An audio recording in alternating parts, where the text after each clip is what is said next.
അപ്പോൾ ഇതാ ഇന്ന് ഒരു ക്ലിനിക്കൽ പോസ്റ്റിംഗ് ആണ്. രാവിലെ തന്നെ ചായയൊക്കെ കുടിച്ച് ലിപ്സ്റ്റിക്കൊക്കെ ഇട്ട് ഞങ്ങൾ ഇറങ്ങിയിട്ടുണ്ട്.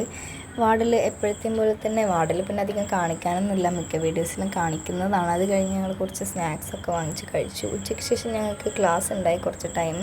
അതിനുശേഷം ഞങ്ങളുടെ സീനിയേഴ്സ് ഒരു പ്രോഗ്രാം നടത്തിയിട്ടുണ്ട്. അവർക്കും അതൊരു പ്രൊജക്റ്റായിരുന്നു. മുക്തി എന്ന് പറഞ്ഞ ഡ്രഗ്സിനെ പറ്റിയൊക്കെ അതിനെതിരെ നമ്മൾ അത് ഉപയോഗിക്കാതിരിക്കാൻ വേണ്ടി നമ്മളെ മോട്ടിവേറ്റ് ചെയ്യുന്ന രീതിയിലുള്ള കുറച്ച് കാര്യങ്ങളൊക്കെ അവർ പറഞ്ഞിട്ടുണ്ടായി. അവരൊരു സ്കിറ്റൊക്കെ അവതരിപ്പിച്ചിട്ടുണ്ടായി. പിന്നെ ഡിബേറ്റ്, മൊത്തത്തിൽ നല്ല പ്രോഗ്രാമായിരുന്നു. അവർ നല്ല എഫേർട്ട് ഇട്ടിട്ടുണ്ട്. അവർ ഞങ്ങൾക്ക് ലൈമൊക്കെ തന്നിട്ടുണ്ടായി.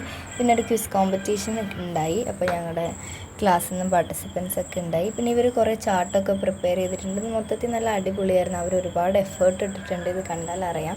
ഇനി അടുത്ത വർഷം ഞങ്ങൾ ഇതുപോലൊക്കെ ചെയ്യണം എന്ന് അവർ പറഞ്ഞു. ഞങ്ങൾക്ക് ഇതൊക്കെ ഒരു കണ്ടപ്പം അടിപൊളിയായിരുന്നു. പക്ഷേ ഞങ്ങൾ ചെയ്യണം എന്ന് പറഞ്ഞപ്പം ഇത്തിരി ബുദ്ധിമുട്ട് തോന്നിക്കണ്ട്. നമുക്കിങ്ങനെ തമ്പൊക്കെ വെക്കാൻ അവരൊരു ട്രീ ഒക്കെ പ്രിപ്പയർ ചെയ്തിട്ടുണ്ടായി. പിന്നെ ഈവനിങ് ആയപ്പോൾ ഞങ്ങളൊരു ചായയൊക്കെ കുടിച്ച് പിന്നെ ഇതൊരു സ്നാക്ക് ഒരാൾ വീട്ടിൽ പോയി വന്നപ്പോൾ കൊണ്ടുവന്നതാണ്. പിന്നെ ഞങ്ങൾക്ക് ആസ് യൂഷ്വൽ എല്ലാ ദിവസവും എക്സാമാണ്. അതുപോലെ തന്നെ നമുക്ക് നാളെ എക്സാം ഉണ്ടായി. അപ്പോൾ അത്രയേ ഉള്ളൂ.